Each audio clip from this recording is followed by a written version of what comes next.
Hello everyone, my name is OPSR, that is a frog, and in this video I'm going to teach you how to build an end fight practice map for speedrunning.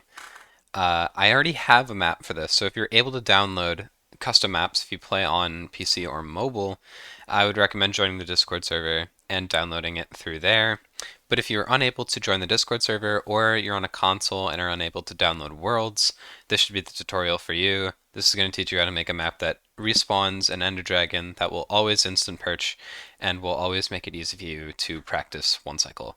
So the first thing we're going to do obviously is we're going to go to the end, and then we are going to go a couple hundred blocks away from the dragon so we don't load it right now. Let's just go to 200. Let's go to 250, 0. I'm just going to put a block down just to place off of. Okay. Okay, so here I just have a simple 7 long platform. This is what we're going to use for our base. If you want, we can build up the walls too. Okay, yeah, just a simple box like this should work. I used obsidian. You can use literally any block. And you also don't need a ceiling. I'm going to keep the ceiling off just so it's easy to build stuff for the demonstration. So now we need to make a system that will teleport us from this box, or to this box from here. Once we're at the platform, we're going to place a command block right under the obsidian. We're going to make it a repeating command block. We're going to make it always active. We're going to make the delay in text 5. And then we're going to type in the command /test4 at p bracket r equals 5 bracket. What this is going to do is it's going to tell us if there is a player entity within 5 blocks of it, also known as on this obsidian platform. So if I leave this area, it's going to stop finding OV3. But if I go back, it will continue to find OV3. So now we're going to take a signal from this command block. We're going to do this with a comparator on the side, and then a regular command block that needs redstone, and teleports all entities, or the closest entity, whatever you want to do. I do /a. I do add a because that's every entity, to 252 so we don't fall through the floor, and then 0. So what this is going to do is whenever it finds a player entity within this obsidian platform, it's going to teleport us to our area. Alright, so the next thing we want to work on is the mechanics of actually spawning the Ender Dragon. So we're going to put a button just like right there at spawn. We're going to make a little redstone track. And then when that button activates, we are going to /TP at A to 270 -3, wherever on the island you want to spawn. I recommend coordinates around these, but make sure the Y level is the same as your end island, which we're going to check out in a second. But first, this is the command to summon the Ender Dragon. It's a bit long, but it is /summon Ender _ dragon, I can type, -40 120 0, facing at P, Minecraft : start _ land. So the reason this is as crazy as it is it's going to summon an Ender Dragon that, one, is always going to perch in like a reasonable direction. It's not going to like crazy diagonal perch or something like that. But two, it's gonna instant perch every time we summon it. So now all we need to do is give the dragon a place to spawn, and right now it is in an unloaded chunk, and this is on purpose. So first we can get rid of this guy. We don't need him. And then you can also, if you don't want to deal with Enderman, by the way, you can go to your settings and disable mob spawning and mob griefing. Just kill Eddie again. Okay, cool. So now we're going to go to the spot the dragon spawns at, which is -40 120 0. The command we're going to run is /ticking area add tilde tilde tilde tilde, tilde, tilde. So 6 tildes. And what that's going to do is it's going to put a ticking area right here. So now, no matter where we go in the world, this chunk is loaded. So the dragon is always going to spawn right there, even if we're 1,000 blocks away. The other thing we're going to do is we are going to go under the fountain, like anywhere where it's just not going to be annoying, and we're going to set block tilde, tilde, tilde, like 2, end portal. So Minecraft is hard-coded to not let there be 0 end portals in the world because it wants you to be able to leave the end. So if you just break the portals in this fountain right here, they're just going to regenerate. But because we have the other end portal that we just placed randomly underground, these will not regenerate, and we are free to do whatever we want in the fountain. I am unbelievably stupid. We can test to see if this button works, and it does. The only reason it's perching weirdly is because I'm in creative mode. If I were to go in survival, it would perch normally. The other really important thing we have to do is give ourselves a structure block. Then we're going to go to -10, -11, and then the Y level a few blocks below the fountain. We're going to place a structure block. We're going to make the Z offset 1, and now we are going to make all of these sizes 21, 21, and 21. This gives us a 10 by 10 box of, or no, sorry, a 21 by 21 box of the end fountain. And this will regenerate every time we power the structure block, so long as we name it end. So now we need to save this. So we're going to name it end, like I said. We're going to remove show bounding box. We're going to remove include entities, and then we're going to click save. So this structure is saved. All we need to do to make this repeating is add one more ticking area right here. Then we're going to change it from save to load. Make sure this is -1 and 1. And then if we click load, it's going to load this end fountain. So even if we come here, destroy a bunch of stuff, do whatever, if we power this structure block or click load, it's going to completely regenerate back to normal. Now let's fly back here so we can make the system that will regenerate everything, including ourselves, our inventory, and not just the end. Let's go under our base. Let's make a repeating command block right here. Going to make it always active. We're going to make the delay in ticks 5. Then we're going to type in the command /kill at e bracket type equal bat. We're going to put a comparator right here. That way, whenever this kills a bat, it's going to power this signal. Then put a redstone repeater on the other side and place a few blocks over here.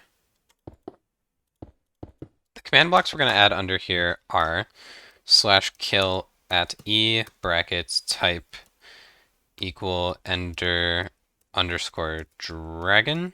That will kill all of the ender dragons. We're going to do /TP at A to 252.0, our home base. We're going to do /clear at A. That'll get rid of everything in our inventory. We're also going to do /kill at E bracket type equal item. That will kill all the random items on the ground. And the final one we need is /setblock -10 61 -11 redstone underscore block. That will power the structure block that we made earlier. Then we can add some redstone right here, and we can also add a ticking area right here. Ignore that I have 5. This is not a one-take video. Now we're going to go over here. We're going to change the Y level to whatever the correct thing is for our map, which in this case is 63. We're going to add a few command blocks, including /give at a bat underscore spawn underscore egg.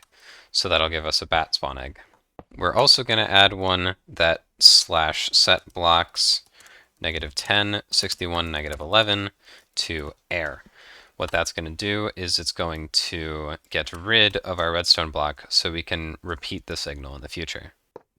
The only thing we need to do before the fun part is an optional command that is /kill at e bracket type equal xp underscore orb. This is just for lag reasons. Sometimes in my main world I'll have like a million XP levels and I'll lag the game. So this'll get rid of those. Then we can make the delay in ticks on this 5 so the chunk is loaded by the time we get there, and that'll clear out most of the XP. Okay, now it's time for the fun customization part. If you know my map, you know that there are different levers you can press that give you different items, and we're going to make that in this world. So number one step to that, of course, is a lever. So I'm just going to make 6 items, or that's 7. I can count, I promise. We're just going to make 7 items for the purpose of this video, but you can add as many of these as you want. You can make this as big as you want. The system is pretty simple. It's just a gateway circuit, I think it's called. A gateway circuit involves placing sticky pistons on the side of a block, and then a block that the sticky piston can't push. Then we go down 2 blocks, and forward 1, and this is going to be our redstone torch layer. So we take note of these coordinates, so 197.50 -7 to 203.50 -7. Then we're going to go up 1 block. We're going to give ourselves a command block, and we're going to fill this row with command blocks. These command blocks are going to /give us the items that we want for our customization. So in this case, let's do /give at a bed 3, /give at a cobblestone 64, /give at a iron underscore pickaxe, /give at a lava underscore bucket,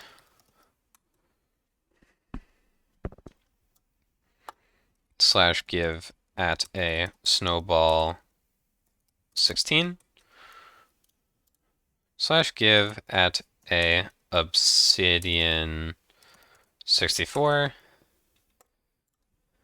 and /give at a ender underscore pearl. These are just the 7 items I'm going to use for the demonstration. They're also like the 7 best items I think for practicing, but you can do literally anything. Just a heads up, I'm stupid and you can't push obsidian with pistons, but you can push like a lot of other blocks. So what the gateway system is going to do is, let's say we flick the first 3 of these levers. The piston is going to push a block right here. If there were to be redstone torches all along this row, these would not get powered because the piston didn't push this block under these. But these would, because there's a block here. So once we add a command block here that will fill this whole row with redstone torches, these 3 will get powered. These are the items that we're choosing, and these 4 will not. These are the items that we are not choosing. If you want to be fancy, you can put item frames over the levers so you can remember what they do. I'm not going to bother because I have the memory of a goldfish and I don't feel like going through all of these right now. We're going to go here. We're going to make a command block. We're going to make it /fill, the coordinates that we typed in earlier. So 197.50 -7 to 203.50 -7. And we're going to make this redstone underscore torch. And then we're going to go on top of this, we're going to place some redstone dust, and then we're going to do /fill the same coordinates that we just typed in. But then we're going to make it air. We're going to make the delay in ticks 5. So that means 5 ticks after we make it a redstone torch, we will make it air, which means it's not going to be redundant and not be able to power itself because there's already a torch there. So the other thing I forgot to mention, really sorry to go out of order here, is this fill command should be a 3-tick delay. This teleport should be a 4-tick delay. And this dragon spawner, wherever it may be, here it is, should be a 5-tick delay. So now, if we just give ourselves random ones of these items, we go in survival mode. We can also make it peaceful. That's fine. It means so I'm not going to die to the dragon. Dragon is perching. It is perched. We have all the items that we selected. We spawn the bat. It's going to kill the dragon. It's going to remove all of our items. And it's also going to remove the redstone torches from here, meaning we can do the same thing again with a completely different set of items. And the map is going to work just fine. We can break as many things as we want. We can go and heck, I can just do a 1 cycle just to make sure all the resetting is done correctly. Can tower up.